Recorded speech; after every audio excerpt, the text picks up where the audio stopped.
Hello and welcome to another episode of Cricket Chat. In Cricket Chat, we have a ringside view of everything that is related to the game of leather and willow. So, what could be in today's menu? That too in the chilly weather of Bangalore. Well, as you know, over the last couple of days, the hotly debated topic is about India's disastrous campaign against South Africa, where they slipped to 0-2 whitewash. Over the last 12 months, India also have slipped to a 0-3 whitewash against New Zealand in home conditions. That's pretty much unprecedented in the history of Indian cricket, in the annals of Indian cricket. Even if you go back to the 1980s, when England and the West Indies came over to the shores of India, then too India didn't slip to whitewashes, and that was the case as well in the 50s when India hurtled to couple of series defeats in home conditions to Australia and West Indies for a period of 2 months or 2 years, and even those two series losses were not clean sweeps. So to lose two series or two whitewashes over 12 months in home conditions is very much a humiliating moment for Indian Test cricket. So what could be the remedial measures? What could be the problems that is acting as a hurdle for Indian Test cricket? Well, these things can't be explained in just one line or two lines. You need to dig deeper. You need to peel the outside layer before offering remedial measures. As a subtext to it, obviously there's a lot of scrutiny in relation to Gambhir's coaching methods, especially when it comes to Test cricket. Yes, a lot of it I agree. When it comes to chopping and changing, lengthening the batting order for the sake of it, it could be picking an all-rounder just to lengthen the batting lineup. Think about Nitish Reddy being picked in Indian climes when you know that his style of game or his game is not really tailor-made for Indian conditions. It could be confusion over the number 3 slot. Detractors also talk about players being picked on the basis of Ranji Trophy performances. Some of it definitely agree, but is Gambhir the only problem? I'm not very sure. I think there are bigger problems that are acting as a hurdle or hindering Indian Test cricket. And also it has to be said that I don't think the BCCI or the Indian Cricket Board will go for split coaching policy. So you like it or not, I think Gambhir will continue as the head coach across formats. So what could be the bigger problems and what could be the remedial measures? In this context or in this backdrop, I will try to explain it by saying that India should hold Dilip Trophy, where India A take on India B, take on India C and D. I think this is a better format than the zonal format. We saw it in 2024 when the contest or the matches were evenly contested, the standards were really good, be it spin bowling, pace bowling or batting. And some of the top players like Shubman Gill, Jaiswal, Rishabh Pant, KL Rahul, Mohammad Siraj, all of them participated in some of those games. So I would even go further by saying that Dilip Trophy should be held or 2 rounds where all these 4 teams take on each other over 2 rounds and then the final. This would help the selectors to gauge the potential of players coming through the ranks, and definitely I think it will help Indian Test cricket as well. In this case, I will also suggest that Indian Cricket Board should be organizing more India A tours to foreign countries, especially Sena nations. That will help younger players to acclimatize to different conditions, to different climes. I know to some extent it's not feasible because maybe boards of other nations may counter by saying that such matches are not really profitable for them. Yes, it's true that India A matches are still held in Indian conditions, mainly in Indian conditions, and when India toured to Australia, India A went and played against Australia A, and definitely for holding these matches it will help the selectors to understand more about the players in the domestic circuit. I will give an example for it. Just think of someone like Abhimanyu Iswaran. He is a cricketer who scored mountains of runs in Indian domestic cricket. I have huge respect for him. but when he has played for India A, he's kind of struggled. I think that is one of the reasons why the selectors have not really picked him in the Test 11.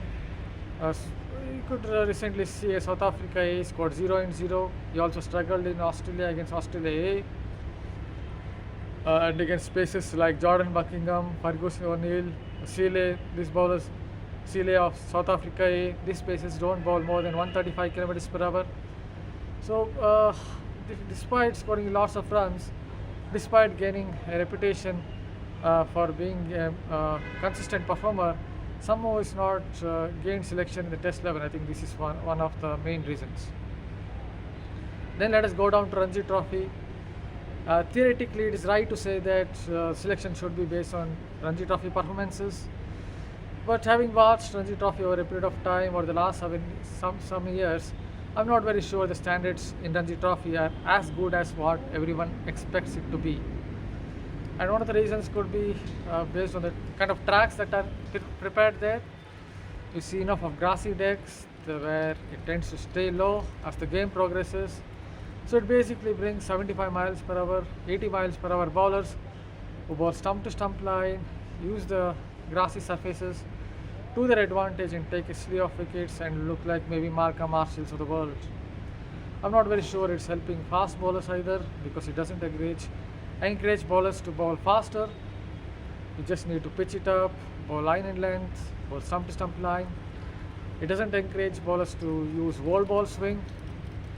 Just think of the fact that Mohammad Shami and Umesh Yadav, who came through the ranks in a different era, had already knew wall ball swing when they played for India in Test cricket. I'm not very sure that's the case now. I think this is one of the reasons. And also, it doesn't help batters to prepare prepare against spin bowling. It doesn't act as a foundation stone for batters. And I think that could be again one of the reasons why the domestic batters struggle against spin bowling in Test cricket in home conditions. And also, in addition to it, the conditions that you get to see in Siena countries are not exactly the same. Because what happens is, in Siena conditions, yes, you'll get some grass, but mostly on the day 2 or day 3, you won't see pitches staying on the lower side like what you witness in Indian domestic cricket. So somewhere I think the pitches in Ranji Trophy should get better. Yes, this year it's comparatively better, I believe, but more work should be done. And there's something else to talk about other than Ranji Trophy and domestic cricket. That's with regard to the Indian Test team. As you might have noticed, over the last 1 year, teams like New Zealand and South Africa have come out to Indian shores and outbatted the Indian team in terms of playing the sweep and reverse sweep. They have been defensively better as well. One of the reasons why the sweep and reverse sweep have become staple diet shots in Indian climbs is because of the DRS. So with DRS coming into play, the spinners are definitely bowling quicker through the air because they want to get more LBWs. They feel that the on-field umpires are also bolder. In such circumstances, sweeps and reverse sweeps tend to become more of shots of significance. And here you could see via stats as well, South Africa I think scored 150, 170 runs by playing just the sweep shot in the recently concluded series, while for India it was about 70 runs. So South Africa got a lot of runs by playing or essaying that stroke. So India should look at a coach in the future who was pretty good at playing this stroke, or can kind of ingrain the mentality, the technicalities of playing the sweep or reverse sweep. Maybe someone like Andy Flower, although I'm not very sure he will take up coaching duties of coaching an international team, because he basically coaches now franchise teams. But someone like that who can help the Indian players to develop their game against spin in relation to playing these two strokes. And other than that, there's one more point that I want to add, that is about whether India will be able to get enough red ball specialists in the days to come. See, nowadays, T20 cricket has taken over, and a lot of batters coming through the ranks would want to nurture their hitting skills, and that's expected because they earn name, they earn fame in T20 cricket, and T20 cricket demands power hitting skills. Just think of players like Vaibhav Suryavanshi, Ayush Matre. You look at someone like Vaibhav, incredible skills, out of the world skills, but he's someone who tends to clear the front leg and hit across the line. That is a quintessential archetypal way of playing T20 cricket. How will he develop as a batter, or how will Ayush Matre develop as a batter in a couple of years' time? Will they stick to edicts of test match batsmanship? I'm not very sure.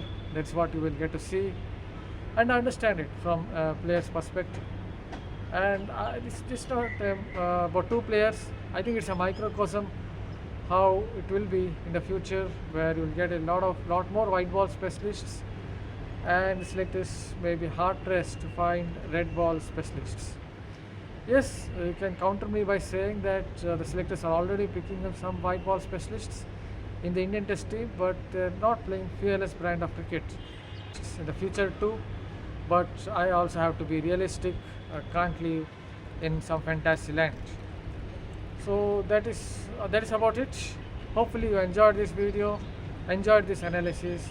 Also watch our other videos on many other sports, and keep subscribing to our channel. Thank you for taking your time out.